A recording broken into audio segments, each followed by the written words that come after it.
Vamos a dar paso a la cuarta sesión, Economía del Bienestar, donde conoceremos qué necesita el país a nivel de reformas para lograr un mejor nivel de bienestar. Es un espacio que será transmitido en vivo por nuestro Facebook. Quiero invitar entonces al doctor Juan Carlos Echeverry, expresidente de Ecopetrol y exministro de Hacienda. El doctor Echeverry es economista de la Universidad de los Andes, cuenta con una especialización en Economía Internacional del Instituto para la Economía Mundial y es doctor en Economía de la Universidad de New York. Por 16 años estuvo vinculado con el Banco de la República, desempeñándose como investigador, economista, jefe de sección y director investigador. Fue decano de la Universidad de los Andes y docente asociado de la misma institución. Bienvenido, doctor Echeverry. Te agradezco. Muy buenos días. Muchas gracias a Socajas por la invitación. Y la verdad es que nos ha planteado un desafío a José Antonio Campo, a Gerardo Hernández y a mí, que es hablar del bienestar. José Antonio ahora me molestaba y decía que ponerme a mí a hablar de temas sociales ya es todo un evento. Y sí, yo he sido más un macroeconomista, pero hoy por hoy pues estamos viendo que en Chile, que es un país con unos tremendos avances en temas sociales, hay malestar. Y hay malestar en Ecuador, y hay malestar en Bolivia, y hay malestar en muchas partes del mundo, en Francia, etcétera. Entonces, los economistas, como dice José Antonio, tenemos que hablar más del bienestar y más de temas sociales, de manera que ese es el tema que nos ocupa. Vamos a hablar de bienestar, gerencia pública y ética.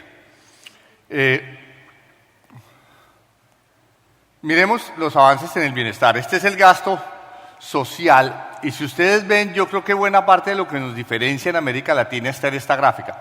Aquí hay 70 años, desde 1950 hasta el presente, 70 años de gasto social, y lo que uno ve es que en el año 50 el gasto social era el 1% del PIB, y tengamos en cuenta que el PIB en ese momento era pequeñísimo. Éramos un país cafetero, esencialmente, con muy poca integración entre las ciudades del país, y de ese PIB tan pequeño dedicábamos el 1% al gasto social. O sea, no es sorprendente que éramos un país pobre y con poco énfasis social. Hay un salto en los 60s del 1 al 6%, luego un salto a mediados de los 90s. José Antonio justamente estaba diciendo ahora que el salto social del gobierno Samper pues, se ve aquí, y unas reformas aquí que estabilizaron este gasto y quedó estabilizado, fíjese, en una franja entre el 11 y más o menos el 14-15%, y ahí se ha mantenido. Probablemente se necesita más, y sobre eso vamos a discutir hoy, pero esa gráfica muestra que es Colombia. Colombia ha tenido un progreso, digamos, gradualista, lento pero seguro, que hemos tratado siempre muchas generaciones de formuladores de política pública de que se pueda hacer ese gasto de manera responsable, sostenible. Si bien muchas veces se hace primero el gasto en los contratos, como el caso de las pensiones, y después se busca los recursos, o en salud o en educación, pero está bien. El país hoy por hoy está pagando esto. Miremos los resultados de ese gasto en muchos, y no solo de ese gasto, sino el gasto privado también, porque en salud, en educación o en seguridad hay mucho gasto privado generando estos indicadores. Y les doy de una vez el mensaje de estas gráficas, por si alguien se duerme, que se acuerde del mensaje. El mensaje es: ha habido mucho progreso social, sobre todo en los últimos 25 años, el progreso social en Colombia es impresionante. Faltan muchas cosas, como siempre, pero el mensaje es ese. Aquí tenemos en los últimos 10 años cómo ha caído la tasa de pobreza multidimensional, urbano y rural. Urbano la roja, desde 23 hasta 11%. O sea, éramos casi 1 de cada 4 colombianos tenía pobreza en términos multidimensionales, y hoy es casi 1 de cada 10. Eso es algo impresionante en un periodo corto. Y la rural de 51 a 36. 1 de cada 2 colombianos era pobre en el campo y hoy es 1 de cada 3. Todavía hay una brecha muy grande por cerrar, porque 1 de cada 3 colombianos en el campo en pobreza multidimensional es mucho. La clase media también ha crecido mucho. Fíjense que hemos pasado, hay muchas definiciones de clase media, esto es una nomás, pero esto es personas de familias con el doble de la línea de pobreza. Y fíjense que saltamos de una de cada 4 personas, una de cada 4 familias en clase media, a una de cada 2 familias colombianas en la clase media. Esto es en los 80s, los 90s, 2000 y 2010. Todos nosotros estuvimos aquí en los 80s, ya éramos adultos y nos acordamos del país que vivíamos, y el país que vivíamos era un país muy, muy diferente del actual. Era un país con muchos menos accesos a bienes públicos y servicios públicos. En términos de cobertura de salud, Colombia en los rankings mundiales, de las pocas cosas en que sale entre los primeros 10 países del mundo, es en salud. Y nos puede parecer una sorpresa porque aquí se critica mucho el sistema de salud. El sistema de salud tiene 500 millones de intervenciones al año. Eso es 1,5 millones de intervenciones al día. Intervenciones son citas, son cualquier intervención médica, etc. Y el sistema de salud las cubre. Y las quejas son 180,000 al año. Muchísimas, 180,000. Pero si usted compara 500 millones con 180,000, son muy pocas en proporciones. O sea, el sistema es muy bueno. Y las respuestas de las personas que están atendidas por el sistema son muy buenas. El sistema tiene una espera que es razonable a nivel internacional. Por supuesto, la gente se siente descontenta y pues el paseo de la muerte es terrible si le pasa a un solo colombiano. Pero no vemos la realidad que tenemos un sistema de salud que es de los mejores del mundo. La cobertura pasó de 62% a casi 100% hoy por hoy. Esto de los 90 en 2 décadas. Y fíjense una cosa que es más impresionante aún. La cobertura del régimen subsidiario era del 20% y el contributivo era el 37%. Hoy por hoy la cobertura del régimen subsidiado es 46% y del contributivo 45%. O sea, es más el subsidiado que el contributivo. Tenemos un sistema que no solo cubre a todo el mundo, sino que a la mitad de la población la cubre básicamente gratis. De manera que tenemos un sistema realmente espectacular y yo creo que hay que defenderlo más porque solo se oyen los ataques y se oyen poco las defensas. En términos de médicos y camas, pues hay mucho espacio para mejorar, pero ha habido los médicos por 1,000 habitantes han aumentado de 1,4 a 1,8 y las camas de hospitales de 1,1 a 1,5. Esto probablemente tiene que mejorar y también pasa porque las IPS funcionen mejor, etc. En términos de expectativa de vida al nacer y mortalidad infantil, fíjense que en 2 décadas hemos pasado de 71 a 76 en expectativa de vida y en mortalidad infantil por 1,000 nacidos prácticamente a la mitad en 2 décadas. Y en tasas de inmunización, DPT, que es difteria, tétano, etcétera, pasamos de 82 a 90, en sarampión a 92, en polio a 90. Todavía hay brechas por llenar, del 90 al 100%, pero si ustedes ven los saltos en un periodo breve, son saltos muy grandes. En cobertura de nivel educativo, son coberturas brutas, también tenemos las netas, pero ahora solo un indicador es suficiente. Ustedes verán que la cobertura de primaria es del 100%, la cobertura en secundaria bruta pasó de la mitad al 100% prácticamente, la cobertura de educación secundaria. Y la cobertura universitaria es aún más impresionante, pasó del 14 al 55%. Hace 3 décadas, yo hice mi universidad entre el 79 y el año 84. En esa época yo era 1 de cada 8 colombianos íbamos a la universidad. Hoy pues en la edad, de esa edad, hoy es 1 de cada 2. De manera que en educación, igual que en salud, es un avance enorme. Incluso este 55 no tiene que llegar a ser 100%, tiene que llegar a ser 60% a lo sumo. En acceso a electricidad, aquí lo impresionante es la electrificación rural. La electrificación rural pasó en los 80s, 90s de ser 74% de familias a ser hoy por hoy 89%. O sea, el país rural ya está en un 90% electrificado. Por supuesto, el país urbano está electrificado totalmente. ¿Sí? ¿Que puede haber problemas? Electricaribes, etcétera. Pues son problemas que se generan de gerencia. En cualquier sistema tiene problemas, pero la cobertura es del 100%. Y en acceso a gas, hemos pasado de nada en los 80s a un acceso del 73% de familias urbano, y pues obviamente el rural es carísimo porque las acometidas de gas para llevar a los hogares rurales pues son muy costosas y en volumen también es impresionante. Entonces, si ustedes ven, vamos construyendo una narrativa que muestra que el acceso a bienes públicos, a servicios públicos en Colombia en las últimas 2-3 décadas ha sido nada menos que espectacular. Todavía no estamos en el nivel óptimo, probablemente nos va a tardar otras 2 décadas, pero nosotros vamos los colombianos con nadadito de perro.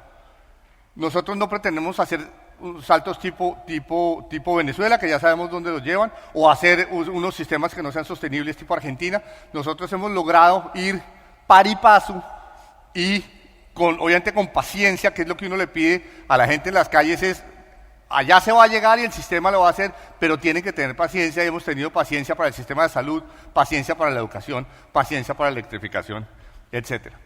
En agua potable y saneamiento básico, lo mismo. Obviamente el problema de agua potable a nivel rural es grandísimo, pero ha habido un avance muy grande.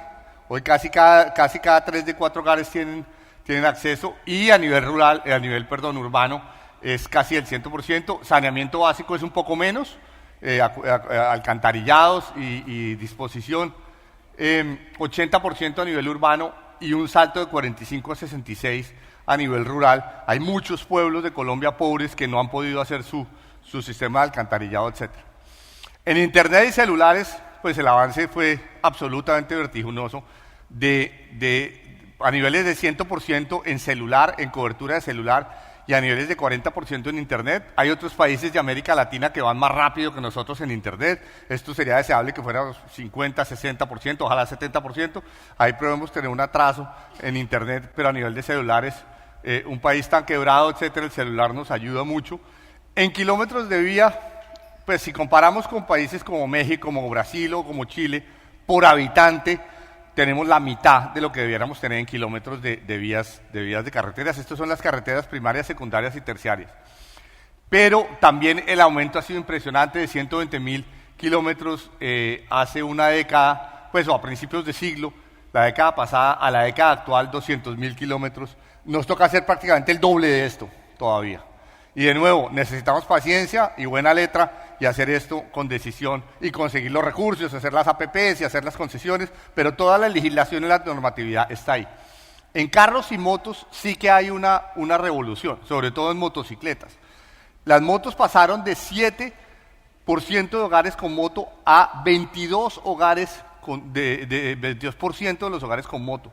Y la moto, como me decía alguien, antes el padre de familia probablemente si su trabajo quedaba a 40 kilómetros o 30 kilómetros le tocaba irse el lunes o irse y volver el viernes con la disrupción que esto implica para una familia, dejar de ver sus hijos, etcétera. Y la moto le permite ir y volver todos los días y ha mejorado mucho en muchas cosas. Claro, la moto nos dificulta el tráfico en las ciudades, las personas se quejan, sobre todo en Bogotá, de las motos, pero esta es una revolución de transporte impresionante y una revolución social. Mucha gente hace su negocio en la moto la moto le da una movilidad que le permite hacer dinero y sostener mejor su familia.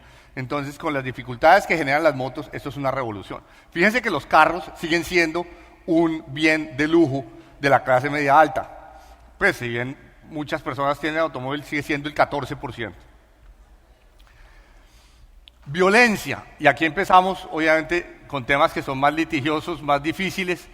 Robos ha aumentado, atracos, esto por supuesto, este indicador tiene que estar mal, y homicidios sí ha caído. Homicidios ha caído de manera sustancial a menos de la mitad en las últimas 3 décadas. Y muertos en batalla es impresionante, de 771 personas a 1013 a 197. Pero por supuesto, violencia, y con lo que está pasando ahora con el narcotráfico, el aumento de las hectáreas y lo que está pasando en Cauca o en Tibú, este es un tema que todavía socialmente estamos en deuda, y sobre todo a nivel internacional. ¿Qué pasa si miramos el ingreso y el gasto de los hogares?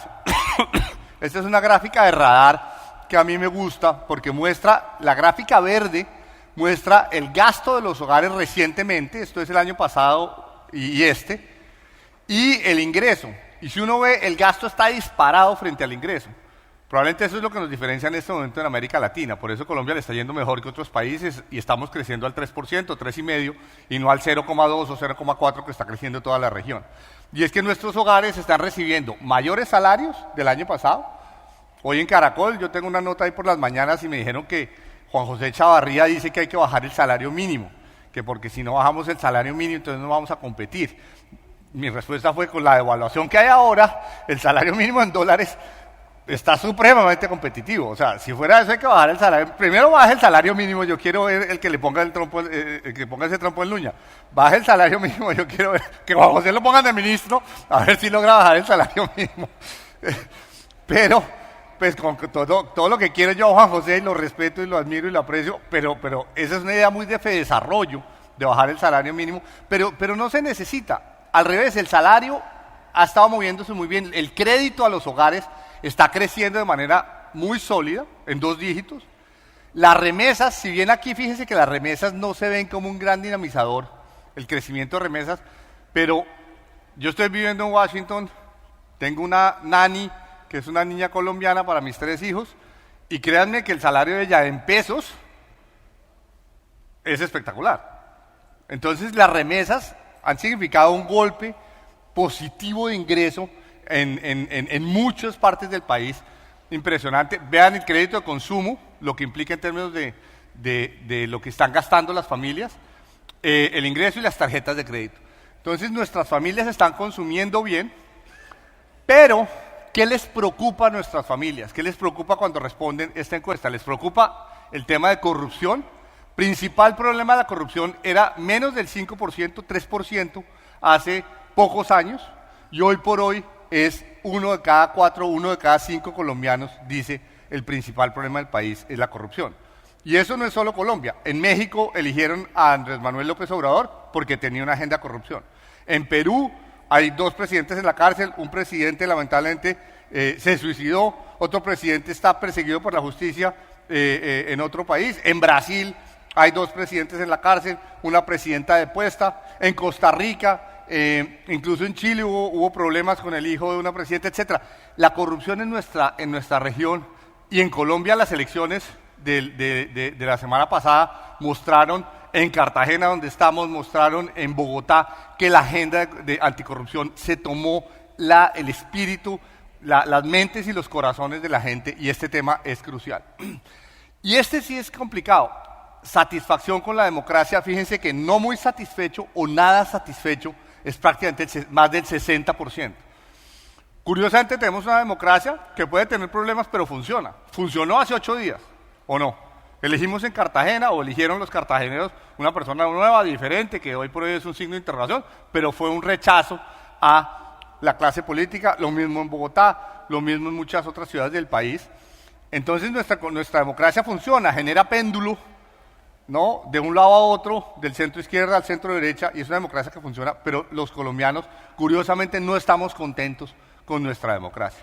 Más del 60% está o muy insatisfecho o nada satisfecho. Y en Gallup, Colombia las cosas están mejorando o empeorando. Fíjense, empeorando se ha disparado y mejorando se ha hundido. Y entonces planteamos, y este que es muy bonito para mis amigos economistas, esta gráfica me fascinó. Yo creo que esto explica un poco lo que pasó en Chile también. Y es que desde hace 3, 4 años los precios del petróleo y del cobre se vinieron abajo. Cuando se vienen abajo, la tasa de cambio se dispara. La tasa de cambio en Colombia era un indicador muy curioso. Colombia era el único país del mundo que nos gustaba la devaluación. Cuando éramos cafeteros, los cafeteros nos convencieron que la devaluación era buena. En Medellín los paisas decían, la devaluación es el mejor policía y el mejor gerente.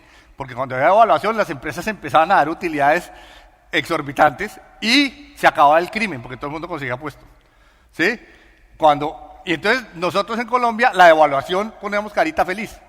Hoy por hoy no. Hoy que somos un país petrolero, ya no cafetero, la devaluación, fíjese, está asociada con menos confianza de los hogares. La tasa de cambio se devalúa y sentimos zozobra. Y además yo sí creo que la devaluación es muy dura porque uno vale menos en dólares. El sueldo vale menos en dólares, mi casa vale menos en dólares, puedo importar menos, puedo viajar menos, puedo comprar menos computador, puedo comprar menos maquinaria, puedo comprar menos equipo. La devaluación sí es un golpe duro para la riqueza de un país en moneda fuerte. Obviamente en pesos, pues uno no lo ve, pero la relación peso-dólar, que es la devaluación, y sí se resiente, y esto muestra que la confianza de los consumidores sí va con la tasa de cambio. A mí este gráfico me parece fascinante. ¿Y por qué digo que se relaciona con los disturbios de Chile? Porque llevamos 3, 4 años en que la clase media y la clase trabajadora ha perdido capacidad adquisitiva. En Colombia ya vimos que estamos saliendo de ese hueco, los hogares están consumiendo mucho, pero en América Latina no mucho. Todavía hay mucho golpe a la clase media y la clase trabajadora por la crisis del 2014, 15, 16, que se ha manifestado en la tasa de cambio. Entonces, síntesis de esta parte de la presentación. Hay un acertijo, amigas y amigos, hay un acertijo que es, por un lado, un innegable avance en indicadores sociales. Si uno ve cómo ha avanzado Colombia en las últimas 2 o 3 décadas, pues carita feliz o no, ¿sí? El país le ha ido bien, con indicadores objetivos, en salud, en educación, en vías, en comunicaciones, en acceso a bienes públicos, a servicios públicos. Pero la mayoría piensa que las cosas están empeorando y la mayoría se siente descontenta con el sistema político y sobre todo la mayoría está muy descontenta o piensa que la corrupción es un problema fundamental. Hay brechas sociales y también obviamente hay brechas sociales. También todos sabemos que hay un pueblo a 20 kilómetros de Cartagena donde hay mucha pobreza, o 20 kilómetros de Barranquilla, o 20 kilómetros de Villavicencio, o en la misma Villavicencio. ¿De acuerdo? Digo Villavicencio porque estuve hace 3 días en Villavicencio, en Los Llanos, presentando una novela que los invito a leerse, que se llama En sitios más oscuros. Pues el cura vive del altar, entonces yo tengo que hacer propaganda a mi propio escrito. Persiste la inseguridad, homicidios, robos, atracos, cocaína y, sobre todo, la calidad de las instituciones. La confianza es volátil, depende de la tasa de cambio y el tema de corrupción. Sobre esa paradoja, sobre ese acertijo, vamos a hablar en lo que queda de la presentación. ¿Cómo resolver el acertijo de un bienestar probado, un bienestar evidente, un aumento sustancial y visible, objetivo en los indicadores de bienestar, pero que la gente todavía no se siente bien? Hay bienestar objetivo, pero hay un malestar con muchas cosas. Hay un libro de Sigmund Freud que es muy bueno, me acordé por la mañana cuando desperté, que se llama El malestar en la cultura. Él se refería obviamente a los años 30, pues entre guerras, pero yo pensé, es algo así como lo que nos está pasando. La sociedad produce mucha riqueza, pero la gente no se siente bien. Hay un malestar en la cultura. Léanse el libro de Freud, yo me lo leí hace mucho tiempo y no podría disertar sobre eso ahora, pero la economía no es todo. La economía va bien, como diría Fabio Echeverry, pero la cultura está mal. Entonces, sigamos hablando de esto. Y voy a hablarles de 2 temas. Obviamente aquí se puede hablar de todo, se puede hablar de economía, competitividad, pero yo no me voy a referir a la parte económica, solo tengo una gráfica de economía. Me voy a referir a gerencia pública y público-privada. ¿Por qué? Porque yo acabo de ser presidente de Ecopetrol y aprendí muchas cosas y quiero contarles un par de cosas que aprendí allá. Y creo que lo que aprendí me sirve mucho para mi entendimiento actual de lo que nos falta en Colombia y en América Latina. Y segundo, de ética, porque responde a la preocupación del tema de corrupción y de la gran preocupación que tiene la gente sobre el tema de corrupción, y creo que tengo algo que contarles sobre eso. Entonces empecemos con el tema de gerencia pública. Administramos lo público deficientemente frente a las expectativas. ¿Qué va, Julio Roberto? ¿Cómo vas? Administramos lo público deficientemente. La gente espera, claro, la salud es un sistema espectacular, pero la gente espera que sea mucho mejor con la plata que maneja el sistema. Y tienen toda la razón. La educación, hemos hecho avances espectaculares, pero la gente espera mucha mejor educación. No solo cobertura, sino calidad, etc. Y así en las carreteras, y así en el gas, en la electricidad, etc. Con los mismos recursos podemos ofrecer más cantidad y mejor calidad de bienes públicos. Y yo creo eso, con mejor gerencia. La carga tributaria y prestacional, dentro de las cuales está obviamente las contribuciones a las cajas de compensación, se legitiman, fíjese que la palabra que puse ahí es legitimidad, es con mejor gerencia pública y privada. Uno paga muchos impuestos, yo soy un empresario, tengo una empresa de consultoría, pero prácticamente los independientes estamos trabajando hasta agosto para pagar impuestos. O sea, yo plata para mí, ¿no? Bueno, no voy a contarles los impuestos que tenemos todos, y yo he puesto algunos de ellos, o sea, confieso que soy culpable de parte de lo que pasa aquí. Pero lo que pasa es que el ministro de Hacienda es el mensajero que trae el mensaje de que los políticos ofrecen de todo y se abre un hueco fiscal y uno va a llenar ese hueco. Entonces, si queremos que el ministro no ponga más impuestos, tenemos es que decirle a los políticos, hagamos esto con buena letra y con despacio, crezcamos el gasto público, pero con par y paso, con una carga tributaria razonable, que se legitima si la gente ve buenas vías y buenos servicios públicos. Dicho sea de paso, ayer estuve en Barranquilla. Salí del aeropuerto y vi el aviso de un anillo vial nuevo que hay de Barranquilla. Entonces le dije al muchacho que me llevaba del aeropuerto, iba para Uninorte, le dije, ¿por qué no cogemos el anillo vial? Me dijo, no, es que hay peaje. Le dije, yo pago el peaje, pero conozcamos una vía nueva. Entonces nos devolvimos y la cogimos. Una doble calzada espectacular. Eso sí, había más doble calzada que carros. Casi no había carros. Ojalá se sostenga con el peaje que le pusieron. Pero lo que sí es cierto, y uno por la tarde en el almuerzo en Uninorte, estaba el rector Adolfo Meisel, el ex miembro de la Junta Directiva del Banco de la República, pues estaban los notables, el notablato de Uninorte de Barranquilla, y me sorprendió, pues no me sorprendió, porque todos sabemos la historia de Barranquilla, todo el mundo feliz con Barranquilla. O sea, hay este tema de legitimidad. Claro, la gente dice, habla de que el contrato no sé qué había al 10%, no sé, la corrupción está, pero la gente dice, Barranquilla tuvo una transformación espectacular. Y en Uninorte ayer la charla que oí de Antonio Celia fue sobre los inmensos avances que ha hecho Barranquilla. Claro, los impuestos y las contribuciones, si usted las ve en vías y si las ve en educación y en salud, etcétera, lo que se ha hecho en Barranquilla, legitiman lo que se hace, lo que se paga. La pregunta es esta, ¿hay esquemas de gerencia de lo público exitosas en Colombia? No estoy diciendo en Suecia o en Chile no, en Colombia, de las que podamos aprender. Y yo creo que sí. Y obviamente los voy a citar a ustedes. Uno, se me ocurrió las empresas públicas de Medellín, una empresa pues, del Estado, manejada tradicionalmente con una trayectoria de 100 años de manejo prudente, eficiente, con criterio de empresa, que da utilidades, que además le genera unas utilidades inmensas al municipio. Otro, las cajas de compensación, que representa un esquema ingenioso de gerencia conjunta, con eficacia en muchos frentes. Mucha gente atenta contra las cajas y dice las cajas hay que acabarlas, que porque eso debía ser una contribución voluntaria o no. Ese es un debate fuerte y FEDesarrollo de hecho ha sido muy vocal en esto.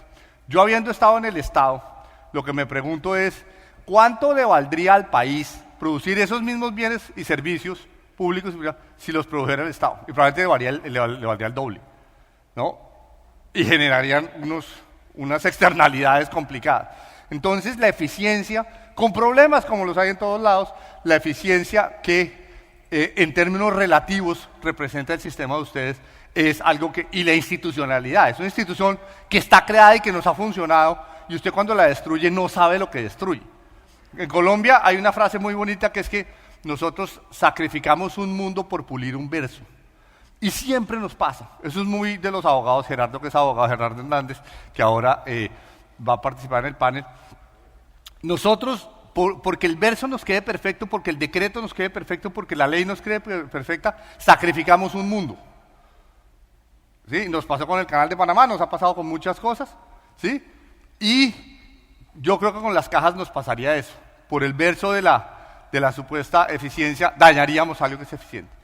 Y por supuesto Ecopetrol, que desde que se reformó su gobernanza en el gobierno Uribe en el 2003, 2007, se cambió la ley, se separó la NH, etcétera, muchas cosas. Ecopetrol se volvió una empresa muy bien manejada, con una gobernanza de una junta directiva dominada por independientes, que está pensando todo el día en la maximización del valor de la empresa y no solo en las rentas para el gobierno, y que ha demostrado, y me tocó a mí en la crisis del precio del petróleo, tener la flexibilidad para tener buena gestión y aportar muchos recursos al Estado. Entonces, sí hay ejemplos en Colombia que hemos hecho nosotros de los cuales podemos aprender. ¿Qué se necesita?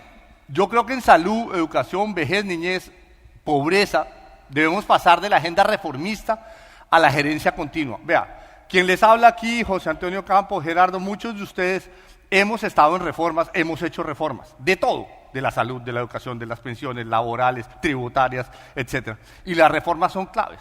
Uno cuando el ministro llega a Washington al BID y al Banco Mundial, al Fondo Monetario, le meten aquí, uno sale con reformas en el sombrero, como los periodistas, uno se monta el sombrero de vuelta y tengo que hacer estas 4 reformas. El pobre ministro de Ecuador, no, tan, no, y ya, si usted reforma su país, se dispara, y uno se monta en el avión y dice, listo, llega uno al país, hace las reformas con un inmenso costo, lo estamos viendo en muchos países, el Caracazo, aquí en Colombia, hace las reformas, y sí, hay una eficacia, etcétera, pero como que el país no materializa esa promesa tan grande que nos dieron. Y yo me he convencido, y ahora estoy tratando de convencer a la gente de Washington, y créanme, me reúno con todos los del BID, desde Luis Alberto Moreno hasta los economistas, hasta la gente social, con los del Banco Mundial, y yo les hago, los invito a almorzar ahí en un restaurantico de Washington, y vean, las reformas están bien, no digo que no hagamos reformas, pero si usted no hace gerencia continua, no vamos para ningún lado. ¿Por qué? Y esto lo he dicho en Paraguay, lo he dicho en Ecuador, y todo el mundo me dice, aquí pasa lo mismo. Ya les voy a decir, la seguridad se ha debilitado y todavía no sabemos cómo exportar más en Colombia. Y sobre eso voy a disertar brevemente. Empecemos por lo último, el tema de exportaciones. No voy a entrar, esa es la única transparencia de economía, es la única, pero me impresionó mucho. Vean México hace 20 años, en el 98, y vean México hoy. Obviamente México queda en México, quiero decir, tiene la frontera con Estados Unidos, una frontera de 4.000 millas con Estados Unidos, ¿de acuerdo? Entonces, nosotros no. Hago un paréntesis ahí. En vacaciones estuve en Vietnam. Vietnam hace 20 años era un país miserable. Hoy por hoy Vietnam uno lo ve crecer, lo ve literalmente crecer. Uno va por una carretera y está creciendo. Es increíble. Claro, ¿qué ventaja tiene Vietnam frente a Colombia? Pues uno es que es comunista, probablemente eso será una ventaja, yo no sé. Otro es que tiene 400 kilómetros de frontera con China. Entonces China se está expandiendo como una mancha de aceite en Asia, y lo que hace es invertir, y Vietnam es un excelente receptor de inversión, y uno lo ve crecer. Entonces, si Colombia tuviera 400 kilómetros de frontera con China, pues probablemente estaríamos recibiendo 60.000, 80.000, 100.000 millones de dólares de inversión anual, y fuera de eso Estados Unidos compitiendo con China para no dejarse sacar del mar, que ese es el sitio más importante del mundo, el mar del sur de China que queda al frente de Vietnam, y otro gallo cantaría. Nosotros estamos en una esquina que no tenemos frontera con Estados Unidos ni con Vietnam, entonces no somos México, por eso no quiero ser injusto con esta comparación. Quiero simplemente mostrar que México en 20 años hizo en exportaciones algo increíble. Vean, automóviles, vehículos, pasó de exportar 20.000 millones de dólares a 116.000 millones de dólares. México produce al año 4 millones de vehículos, exporta 3.6 millones de vehículos. En maquinaria eléctrica pasó de exportar 44.000 millones de dólares a 82.000 millones de dólares. En reino vegetal es el único que se quedó quieto, 7.000 millones de dólares. En plásticos de 2.000 a 7.000. En minerales de 8.000 a 30.000, aquí está el petróleo incluso. En muebles de 2.000 a 11.000 millones de dólares. 11.000 millones de dólares en muebles. Si nosotros lográramos en muebles subir a 2.000 millones de dólares, bueno, ya eso sería la locura furiosa. Esto es muy difícil de hacer y no voy a ser ingenuo. Esto es muy difícil de hacer y pues si uno tiene la frontera con Estados Unidos, pues las cadenas de suministro simplemente generan, ¿no? Y son muchos bienes que se importan y se reexportan muchas veces durante una misma semana, un mismo mes. Pero algo podemos hacer a que nos genere una fracción de esto y que en parte los economistas somos culpables, no hemos logrado darle tracción al tema exportador. Cierro, eso es lo único que voy a decir de economía. Vuelvo al tema de las reformas. ¿Cuál es mi entendimiento de las reformas? Pongamos en el eje vertical la calidad y la eficacia de la cultura, la política y las compañías. La cultura del sistema de salud, ¿no? La política que se maneja alrededor del sistema de salud y la calidad de las IPS y las EPS. Pongámoslas aquí. ¿Qué pasa? Están muy mal, en el momento T hacemos una reforma de salud. Y las reformas en Colombia tienen eficacia. Definitivamente la calidad se dispara y la mejoramos de baja a alta, sube. Y la reforma se acaba. Pasa ese año y en los siguientes 1, 2, 3, 4, 5 años, ¿qué pasa?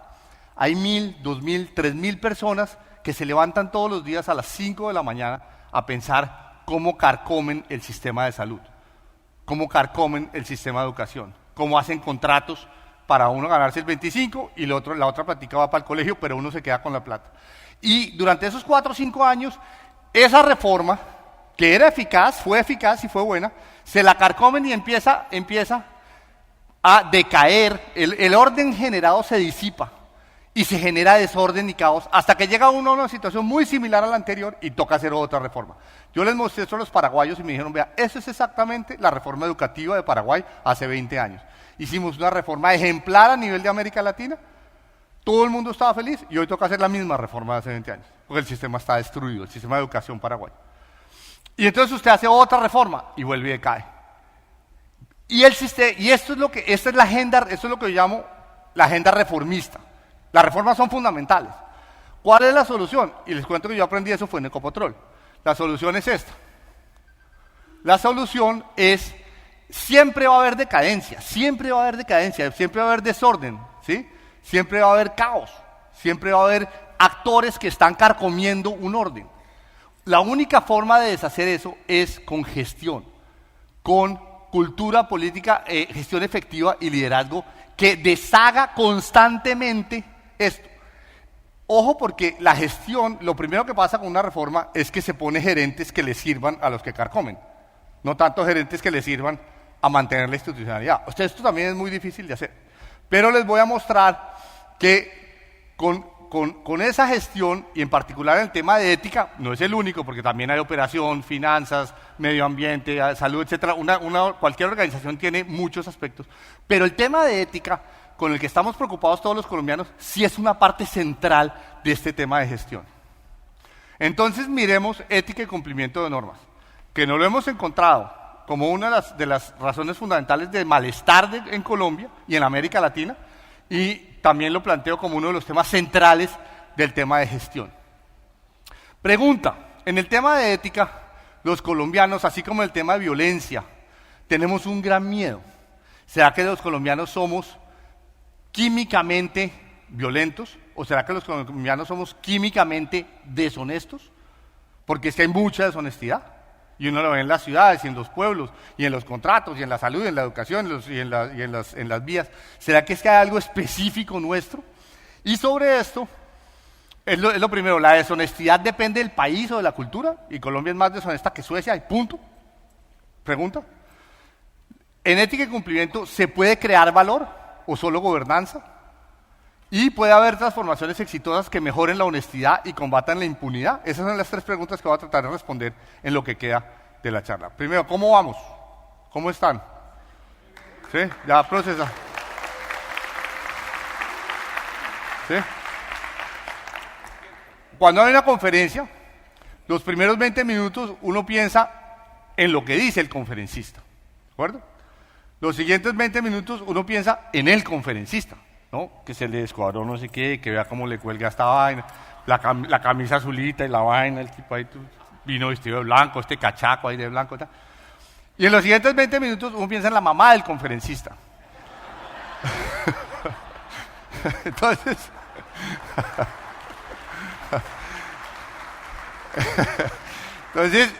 cuando empiece a pensar en mi mamá, que paz descanse y que Dios la tenga en su gloria, paramos. No. Ya no queda mucho. Y ahora es que se pone bueno esto. Entonces, este es un ejemplo. Hay un profesor muy famoso que estaba en la Universidad de Yale, ahora está en la Universidad de Duke, que se llama Dan Ariely, que con un colombiano, el señor Juan Manuel Tafur, que publicó un libro que se llama Somos más deshonestos hace poco, amigo mío, que fue el que realmente me trajo esta literatura, hicieron un experimento de mentiras. Cogen estudiantes y cogen gente del público, sacada aleatoriamente de manera que sean representativos, y los ponen en un dado sale 3, a él le pagan más plata si él dice 4, la pregunta es si responde 3 o 4. ¿Sí? Y uno sabe, ¿no? Y se ve la propensión a decir mentiras, pero básicamente ese es el juego. Se lo hizo en 5 países. Tafur lo hizo para Colombia, pero se lo hizo en China, en Portugal, en Estados Unidos, en Alemania. Estos son los indicadores antes de hacer el experimento. ¿De acuerdo? Entonces, ranking de transparencia. Colombia y China son los menos transparentes. Alemania es el 12 en el mundo, Estados Unidos 19, Portugal 33. En efecto, Colombia 94, China 80, está mucho peor en transparencia. Incidencia de corrupción. De nuevo, Colombia y China, los con mayor incidencia de corrupción, menos Alemania, menos Portugal, menos Estados Unidos. Valores culturales, los que peor salen son Estados Unidos y Colombia, menos 81, menos 1 punto, y el que peor sale es Colombia en valores culturales. China mejor y Alemania mejor. Supervivencia y autoexpresión, el que peor sale es Colombia. Mejor dicho, Colombia somos la tapa. ¿Sí? Entonces, no se depriman que esto se mejora, no se depriman. En todos los indicadores Colombia sale mal, ¿sí? Y pues corrupción, pues no somos precisamente el ejemplo mundial. Entonces la pregunta es interesante. Hagamos un experimento controlado con colombianos, estudiantes y gente del público y gente externa que los califique antes y después vamos a ver cómo les fue. Y esto es esta gráfica. Esta gráfica se ve complicada, pero yo se las explico despacio para que la entiendan. Esta gráfica son el bloquecito azul es lo que se observó, el bloquecito rojo es lo que se observó en el experimento y las líneas son la predicción de colombianos sobre qué iba a pasar con sus estudiantes, si eran honestos o no. O sea, lo que los colombianos esperamos de nuestros estudiantes es esta línea azul. Lo que los colombianos esperamos del público en general es esta línea roja. O sea, los colombianos esperábamos que el resultado fuera a ser muy deshonesto. ¿De acuerdo? Este punto rojo es que esperábamos mucha deshonestidad, tanto de nuestro público como de nuestros estudiantes. Esto es lo que gente de otros países esperaba de nosotros. De nuevo, la gente de otros países esperaba que nosotros fuéramos muy deshonestos. Pero incluso los colombianos esperamos que somos más deshonestos que lo que los alemanes esperan de nosotros. ¿De acuerdo? Un poco. Entonces, Colombia es de los que peor expectativas se tenía. ¿Y cuáles fueron los resultados? Los resultados son los bloquecitos estos de abajo y las expectativas eran las líneas de arriba. Los resultados son bien interesantes. Primero, los estudiantes colombianos son más deshonestos que el público colombiano, o sea, que los adultos, si ustedes quieren. Los estudiantes dicen más mentiras, probablemente copian más, hacen más copialina y se montan más a Transmilenio y qué sé yo, más que los adultos. Los adultos somos mejores que los estudiantes. Pero los estudiantes colombianos son mejores que los chinos, mejores que los alemanes, mejores que los norteamericanos. Los estudiantes gringos, chinos y alemanes son más deshonestos que los colombianos. El público colombiano, ese es más honesto que los estudiantes, es menos bueno que el de China. Claro, en China no es comunista, entonces me imagino que si lo cogen, le dan su... Y es muy parecido al de Alemania y Estados Unidos. Entonces, los resultados de deshonestidad fueron, en la mayor sorpresa, es la diferencia entre estos dos puntos y estos puntos de acá. Y fíjense que la mayor sorpresa fue Colombia. Ante expectativas muy grandes de deshonestidad en Colombia, los resultados de los experimentos de decir mentiras en un computador, y me pagaban, ¿no? Me pagaban, era un premio si yo sucumbía a la tentación de la mentira, ¿sí?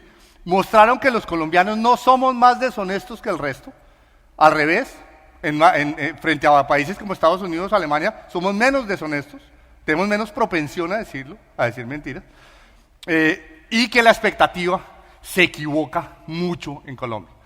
Hay otros documentos, hay otros documentos, es una literatura grande que está creciendo mucho, pero esto pone en tela de juicio el tema de que la deshonestidad es un tema cultural nuestro, o nacional nuestro. Paso ya no a la deshonestidad, sino a las normas. El presidente Duque dice que necesitamos, y va a venir esta tarde a hablar con ustedes, el presidente Duque dice que necesitamos 5 leyes y 3 reformas constitucionales para combatir la corrupción. Si uno necesita 5 leyes y 3 normas constitucionales para combatir la corrupción, yo creo que está desenfocado. ¿Por qué? Porque normas es lo que hay. Les voy a mostrar las normas, por ejemplo, para una empresa como Ecopetrol, pero esto es cualquier empresa que tenga negocios internacionales. Está el FCPA, el Foreign Corrupt Practices Act de Estados Unidos del 77, que rige a todas las empresas que tengan negocios con el extranjero. Está la ley de SOX, compañías públicas, reformas de contabilidad y protección de inversionistas. Está la ley de responsabilidad fiscal, entidades de control del 2002. Está la prevención, investigación y sanción de corrupción en Colombia, ley 1474 del 2011. Está el COSO, el framework, el marco de control interno integrado. Están las normas sobre lavado de dinero, financiación al terrorismo de las superintendencias financieras de sociedades, que son muchas normas a lo largo de las últimas 2 décadas. Está el tema de la UIAF y los ROS, los reportes de operaciones sospechosas, y que eso le da un músculo muy grande a las organizaciones para que exploren si hay personas que pueden estar teniendo demasiado nuevo carro, etcétera. Esto lo usábamos mucho en Ecopetrol. Está el tema de sobornos a empleados con la ley 1778 del 2016. Está la transparencia y acceso a información de la ley 1712 del 2016. Está las convenciones de las Naciones Unidas, de la Organización de Estados Americanos, de la OCDE, las recomendaciones de Gafi. Si fuera por normas, seríamos, ¿o no?, prístinos. Pregunta, ¿será que 5 leyes más que le sumemos a esa vueltica nos va a volver prístinos? Yo lo dudo. Les doy un ejemplo. Acaban de pasar las elecciones. Todo el mundo se quejó de que había compra de votos, de que se pagaba 50.000 pesos por un voto, o 100.000, no sé cómo está. Dicho sea de paso, yo traté de pasar la ley de los 3 ceros en el Congreso, que era quitarle 3 ceros al peso, ¿no? Que el billete de 50.000 se volviera un billete de 50 pesos. No me pasaron la ley y este era un chisme en el Congreso, no sé si era cierto o no. Porque un senador dijo, uno compra un voto por 50.000 pesos, pero si le quitan 3 ceros, es imposible comprar un voto por 50 pesos.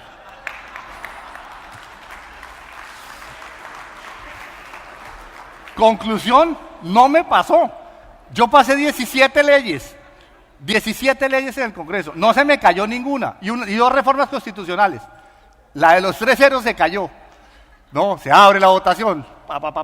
Yo saqué 2 votos. Los 3 ceros murieron los 3 ceros. Obviamente es una anécdota, no puedo decir que sea cierta o falsa. Pero yo pregunté a mis amigos congresistas, ¿qué pasó aquí? Y no, es que aquí dice que por 50 pesos se acaba la democracia. Bueno, entonces, señoras y señores, claro, normas tiene que haber, es lo mismo que reformas tiene que haber, normas tiene que haber, pero no es en las normas donde tenemos el alma y la corrupción enredada. Si fuera por normas ya las tenemos todas. O tenemos una batería, esta batería impresionante. Yo estaba en Ecopetrol y uno decía, con esta batería de normas, el susto que le da uno a esto, más las IAS, aquí está el doctor Maya. Buenos días, doctor Maya. El susto que le da uno a la Contraloría, el susto que le da a la Procuraduría, el susto que le da a la Fiscalía, más estas normas, pucha vida. Uno debería hacer como, no sé, ir a misa todos los días. No, al revés, uno encuentra que hay mucha incidencia de problemas en contratación, en adquisiciones, en muchas cosas, ¿no? Entonces, a pesar de esta impresionante batería de normas, es crucial un enfoque de gestión y ética de cumplimiento. Ojo, gestión, la palabra aquí clave es gestión. De nuevo, si se olvidan de todo lo que dije esta mañana, digan gestión de ética, gerencia de la ética. Hay un demonio, espero que ustedes hayan visto la película. ¿Quiénes de ustedes saben qué es esto? Por favor, levanten la mano. A ver si están despiertos. Dios mío, hay que ir a cine, señoras y señores. Es muy difícil hablar si ustedes no van a cine. La próxima vez traigo una gráfica del Padrino, una vaina así, pero no puede ser que... Esta es una película que se llama El Señor de los Anillos, y esta es la representación del mal. ¿De acuerdo? Que queda, y el héroe ya se los voy a mostrar.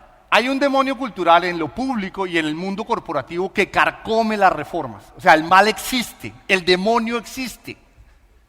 El demonio existe.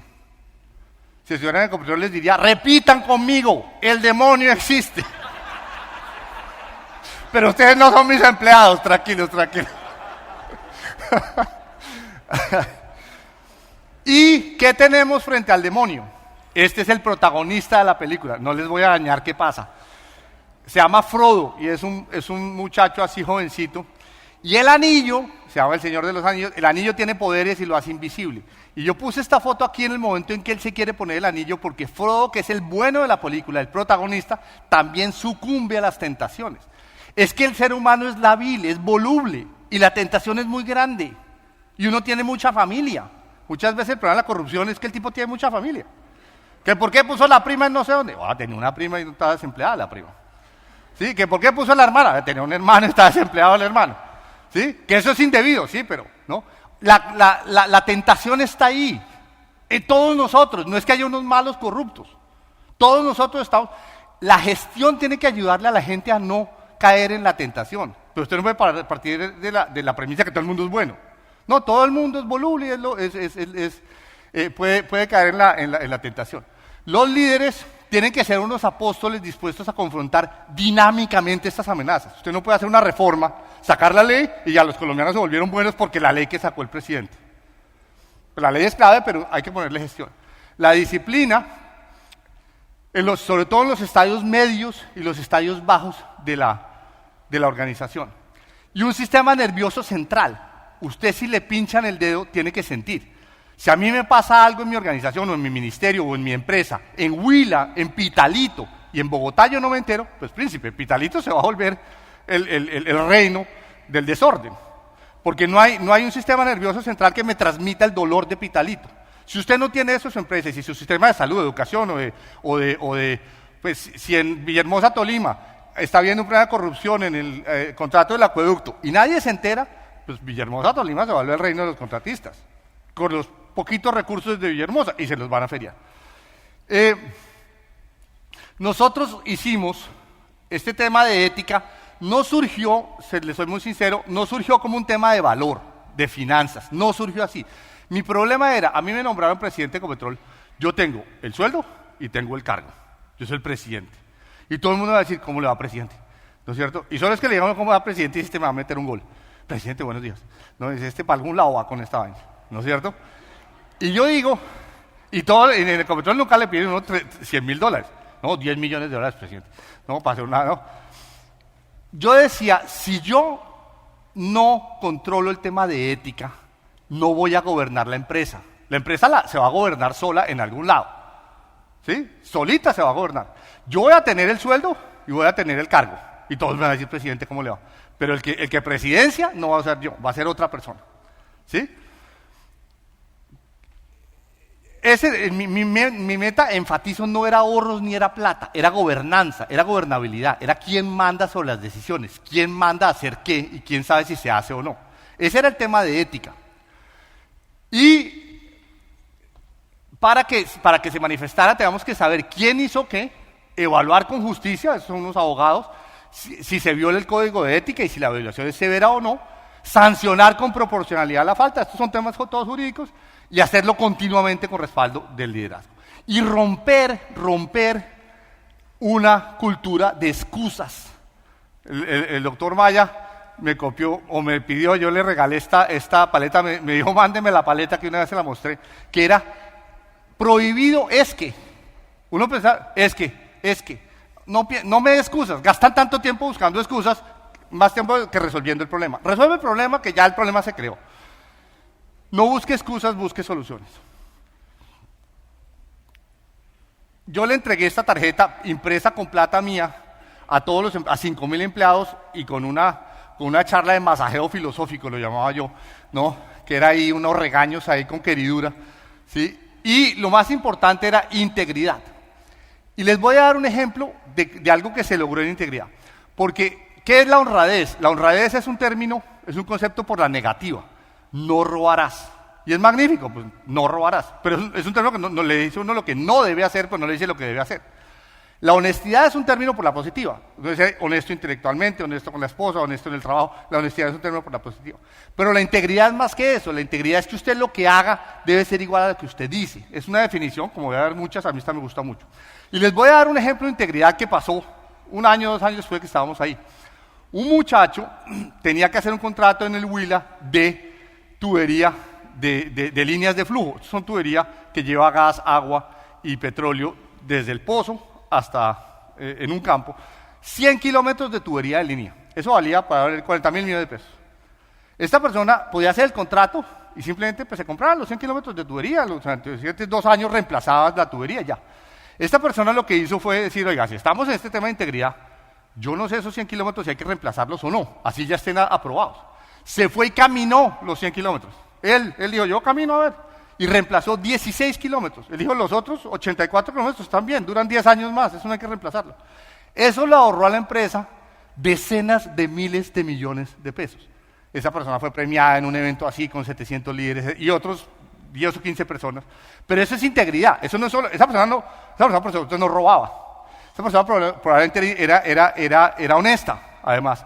Pero una cosa es no robar y ser honesto, y otra cosa además es, ¿cuál es el problema de esta empresa? ¿Cuál es el problema mío? ¿Cuál es mi responsabilidad? Eso es lo que voy a hacer.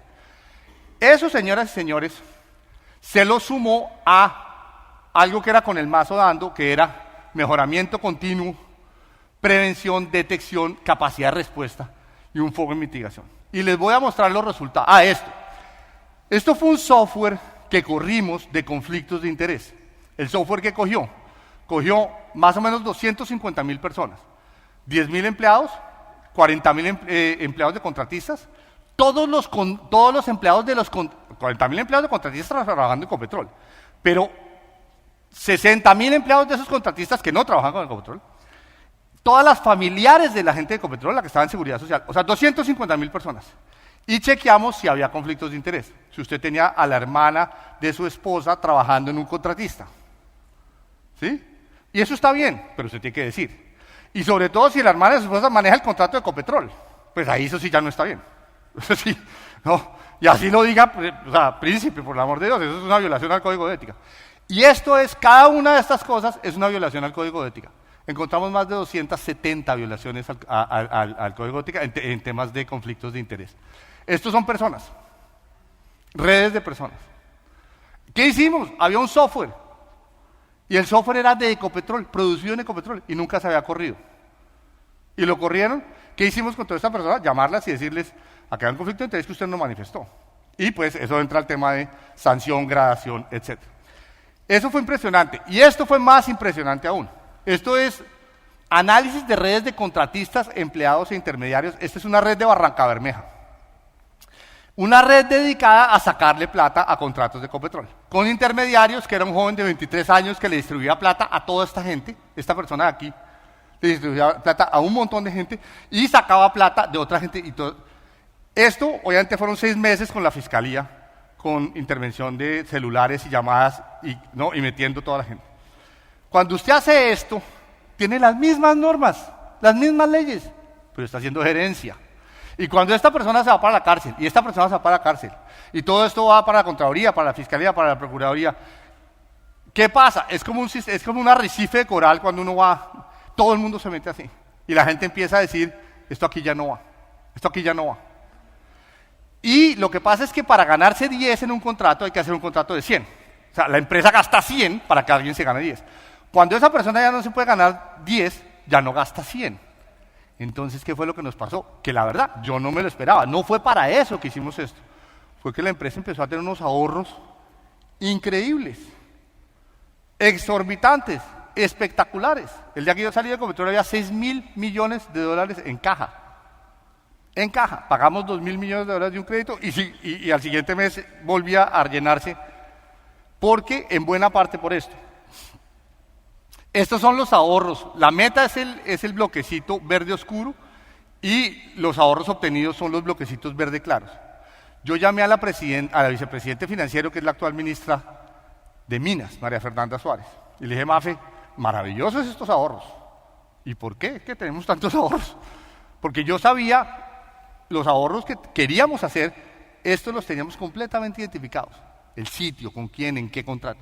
Pero todos estos extras, no. Y ella me dijo, eso es esa cosa, yo creo, me dijo ella, eso es esa cosa de ética que está haciendo usted. Yo le dije, yo creo lo mismo. Porque la gente, con la USO tuve excelentes relaciones.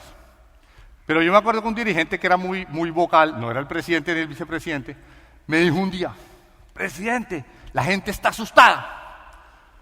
Y le dije yo, no voy a decir el nombre, le dije yo, mira, el que no esté asustado es porque no tiene sistema nervioso central.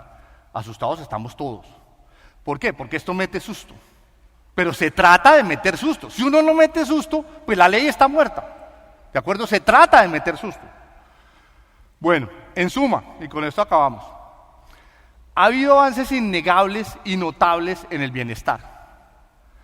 Quedan hoy aún muchas brechas sociales por cerrar, eso lo sabemos.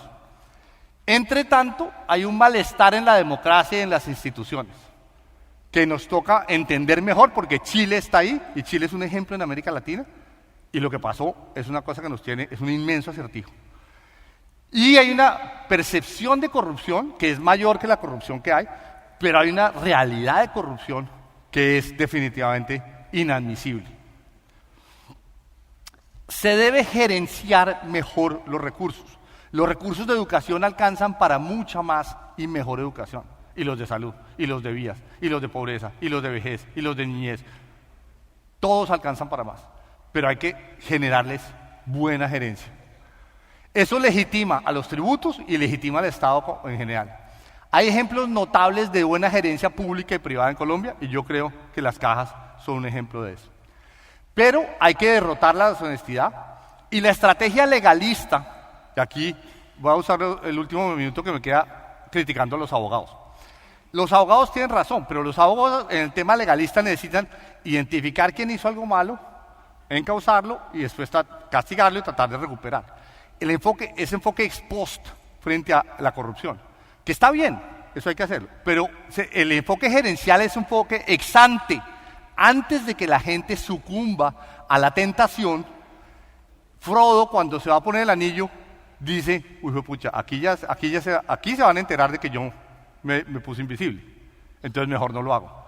Eso es lo que es realmente efectivo, hacer que las normas tengan dientes con gerencia de la ética. Entonces el enfoque legalista no es suficiente, es necesario pero no es suficiente, se necesita gerencia, eficacia y gestión continua. Los resultados son asombrosos. De cada peso que gastamos en la estrategia, ¿saben cuánto costó la estrategia de corrupción de Ecopetrol? $5 millones. Ustedes dirán que eso es inmenso, pues para Ecopetrol eso es poquito. Pero bueno, $5 millones es un montón de dinero. ¿Sabe cuánto generó? Creo yo, dentro de las cuentas que hicimos, $200 millones. Por cada peso que pusimos, sacamos 20 pesos. Al bottom line, a la última línea, a las ganancias. ¿De acuerdo? Entonces, esta es la plata mejor gastada. Y creo que sería en Ecopetrol y creo que en el país. Ética crea gobernanza y también crea valor económico. Muchas gracias.